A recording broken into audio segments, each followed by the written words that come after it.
Girl, first of all, I was so impressed to see our app on your show. I was very excited. And I'm so thrilled that the kids here at Virginia Tech are trying it out. And I mean, my whole goal is to try to make people feel better.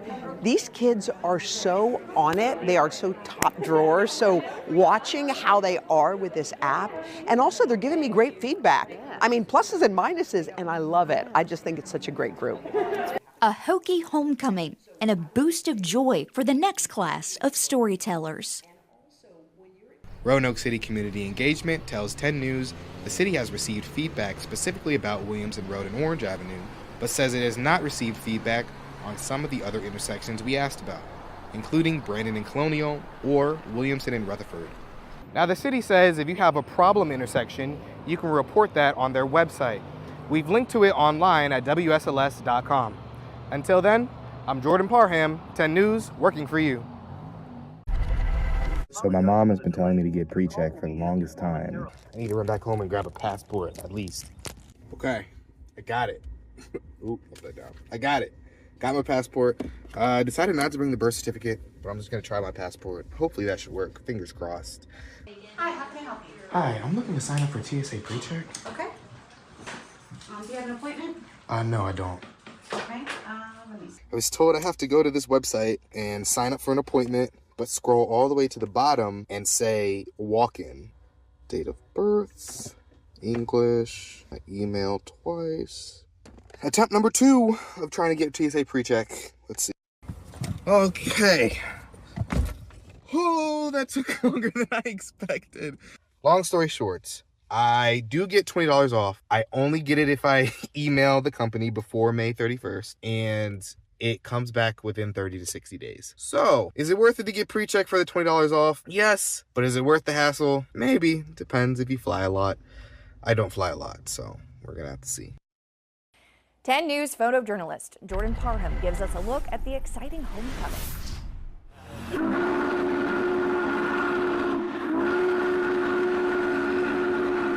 We just got back from doing 5 weekends of fall excursions up in Goshen, Virginia.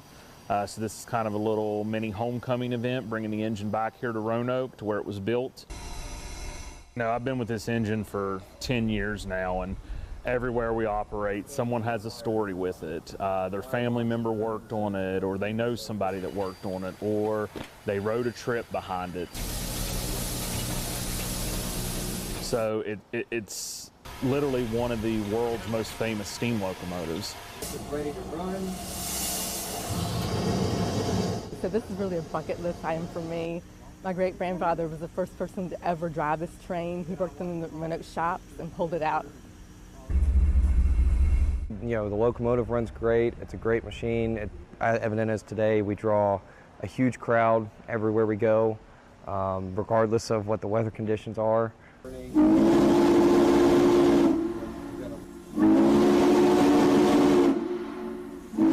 I've been coming here since I was a kid. My parents told me that when I was a kid, they got a membership and I would just come here every day. It's so important to keep it alive and getting people hands-on with it. You know, I'm very lucky. I get to blow the whistle on it and be in the cab of it a lot, but to get people to interact and do that and then help support it by ticket sales, donations, things like that, that's the key to all this.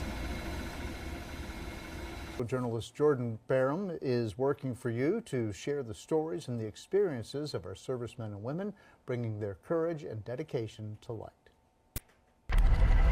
Happy Veterans Day!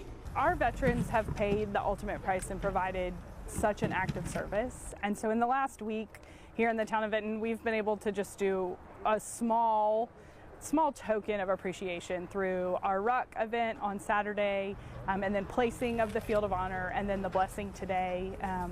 You know, we love being able to honor our veterans and provide this opportunity of remembrance. We've always put together this Veterans Day Ruck. We try and do it. We try and do it every year, and we just do it in honor of our veterans. Try and get everybody together, do a little bit of fellowship, and just to kind of talk about those in our family and our friends and our loved ones that have been veterans. I was in the United States Army for 2 years. I was very fortunate that I served at Fort Myer in Washington, D.C. for quite a while, and then also served in South Korea. Serving in the military, I think instills a love for your country that will never go away. And it really makes days like today when we are honoring our veterans really special. When tragedy comes, we do not fall, we rise. It's been an incredible week, and moments like this week, whether it's the Rock, the Field of Honor, or anything in between, Thank you. are those reminders for me of the great nation that we live in and why we enjoy being in this country with everything that we do have. Bedford County seniors are ready for an indoor Christmas parade. Photojournalist Jordan Parham got a sneak peek as staff and residents put the final touches on their festive floats.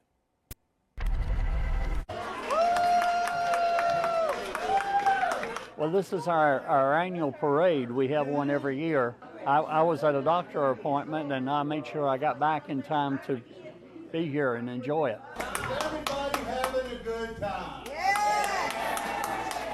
Many of the floats today were built by the residents. Many of the floats were built by different departments of our staff.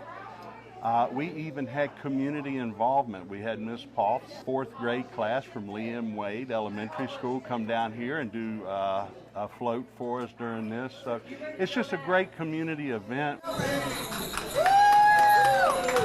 I loved everything today. Could you tell me your favorite part of the Christmas parade? The activity, all of it. It wasn't anything I didn't like. It was real nice. They do such wonderful things for us. Rudolph, with your nose so bright, won't you guide my sleigh tonight? I just personally like it because of the residents. You get to see their face, brighten up. They're so excited for this event each year, and the participation between the residents and staff is just amazing. You'll put that in history.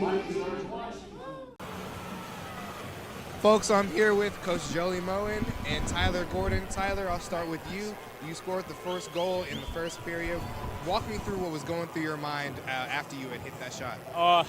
Just the amount of energy I produced. Like, the crowd was into it, our boys were into it. Great way to start the game, I thought. And it was the first shift, too, so that was pretty cool. Nice. Now, Coach Mullen, what were you thinking after the Hokies put up 5 points as opposed to UNC's 0?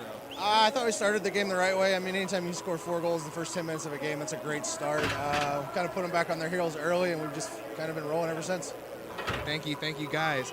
Folks, we'll be back after this commercial break. Far.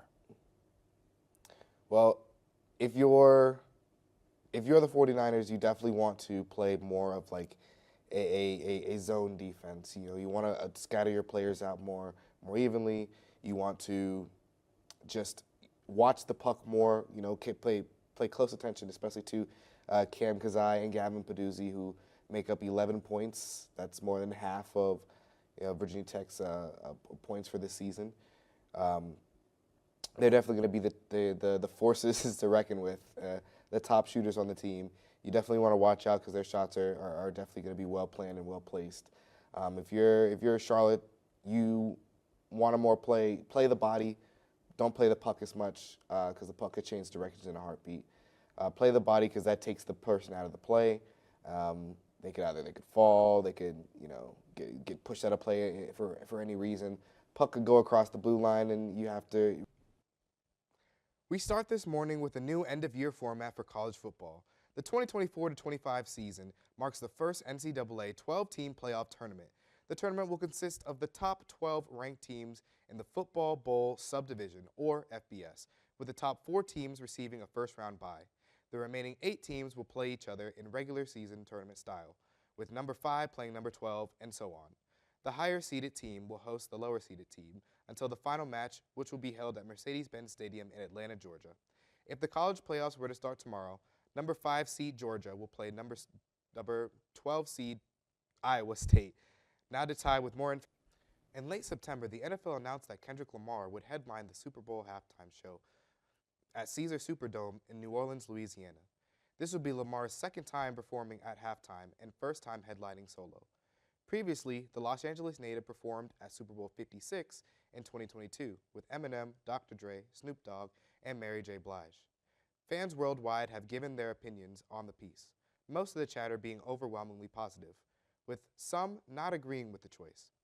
A week after Kendrick Lamar was announced to headline Super Bowl 59, New Orleans native Lil Wayne posted on social media his thoughts about the NFL's choice. He posted a short video on Instagram explaining how not getting the halftime spot broke him and how he wanted to perform for years. Although he got some heartbreaking news, he says he'll still be optimistic for the future, and he still has his eyes set on Super Bowl 60. Welcome into the Lancerlot Sports Complex. Kyle Bean and Jordan Parham with you tonight. Now, Jordan, West Virginia has taken the last 3 games against the Hokies. What does Virginia Tech need to do here tonight to turn the tide? Definitely study some film, look up. It's clear as day what Virginia Tech needs to do. Win. It's not clear as day what Virginia Tech has to do to win. The program has changed in the last couple years. The program has gotten better. The program's gotten faster. The program's gotten smarter. They know how to outsmart this Virginia Tech team. They've done it 3 times in the past. Virginia Tech knows what the Mountaineers do each time they come to play. The only thing is that they just do it differently each time with new players and new teammates, new coaching staff. It's a different It's essentially a different team every time they play. It's brand new Virginia Tech team, brand new West Virginia team that play each other. So I think what they should just do is that 3-win streak against the Hokies, it doesn't exist. Throw it out the window. You're coming into a new game with a new team, new players. Go off that. This team is 3-2-1. Virginia Tech is 7-0. Have won the last 7 games straight. Keep that fire burning. Keep those hands hot, essentially. There's no reason to come into this game all nervous, knees weak or anything. Come into this game like you've done the last 2 teams, and just play your best game. Fun one here tonight. Honestly, she will, because I believe, correct me if I'm mistaken here, like the women's game was the most watched television event since, other than Super Bowls, in the U.S. Sporting event. I think, because we literally, I wish I would have wrote this down. Literally talked about this in my sports journalism class today.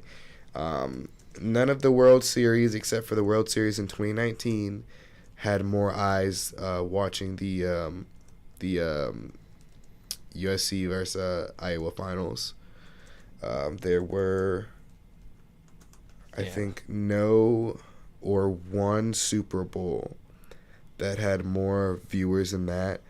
The 2017 NBA Finals was the most watched NBA Finals in history. And yeah, that's a 3-1 comeback, right? Yeah, that's Kevin Durant's. Kevin Durant's was? That's when Kevin Durant won because 2016 was 3-1 comeback for LeBron, and then 2017 was KD when he won MVP. But nonetheless, 2017 was the most watched NBA Finals. That didn't even have enough. That had more views than. No, that had not Caitlin Clark. Ira versus Uni South Carolina had more views than that. So there's a lot of. He was trying to make it out. Tiger Woods in 2001 in April when he won the Masters did not have more views than Sunday night's game. Yeah, okay. And I wish I could have watched it, but I was coming back from a road trip, and I didn't even watch the game, and I was still hearing about the scores left and right from passengers who were watching in the back seat. So yeah, there were. Yeah, no, like you said, West Coast. I just hit the mic. West Coast. I have been looking up on Golden State for the last couple days. They did just beat the Lakers. It was all talk about how the Rockets and Golden State were basically one. And I kind of mentioned it the 2 weeks before when I was here by myself and I was just really tired, but I kind of was mumbling. Basically, they're one loss by Golden State can make the difference because the Rockets were 9 games deep in a row they had won. So it was pretty wild. And then Houston, I think, lost that streak, but also Golden State, ever since losing to, Minnesota on the 24th, have gone on a 6-game win streak. Only losing to Dallas in between that on the 5th, and then winning 2 more. They won last night to the Lakers, which I did not expect at all. I did. LeBron's old. So I mean, the Rockets shot themselves in the foot. They wore, when they played against the Warriors, they put on these shirts that were like, "We're not afraid of the Warriors" or something like that. And they're fighting for a play-in spot. Like the Warriors, one, it bothered them, so they started playing better. Yeah. But 2, they started clowning them. They Klay Thompson was like, they look goofy. Like it's a play-in spot. Like, you're acting all this when you're fighting for a play-in spot. They honestly needed that game too. I guarantee if they would have beat Golden State, they would have rightfully so taken over their playoff spot. Yeah, but it's looking close in between. Good morning, Bulldogs. We're your hosts, Haven Dawkins and Jordan Parham. This is your Bulldog News for Thursday, November 7th, an even day. Here's some important information for upcoming events. The Italian Club meeting will meet after school today at 2:15 for game night. All are welcome to attend. The French Club will be tasting authentic French dishes during the club meeting today after school in room E145, starting at 2:20. Hope to see you there. Girls basketball tryouts will be held on Tuesday, November 12th through Thursday, November 14th from 2:30 to 5 p.m. in the gym. All participants must have a completed physical on file and meet the concussion training, face-to-face or online requirements. Want to learn Japanese next summer? The partial immersion program may be for you. No prior Japanese experience is required. See Ms. Sadler in room E144 for a pass to the informational meeting about the program that will be held on Wednesday, November 13th at 1 p.m. in room E146. Any 10th through 12th career and tech ed students interested in learning about youth and career apprenticeships are encouraged to bring your parents to an informational meeting hosted by CTE Career Connections on Thursday, November 21st from 6 to 8 p.m. at the Edward L. Kelly Leadership Building. Students will be provided with information about career-related opportunities and potential employers.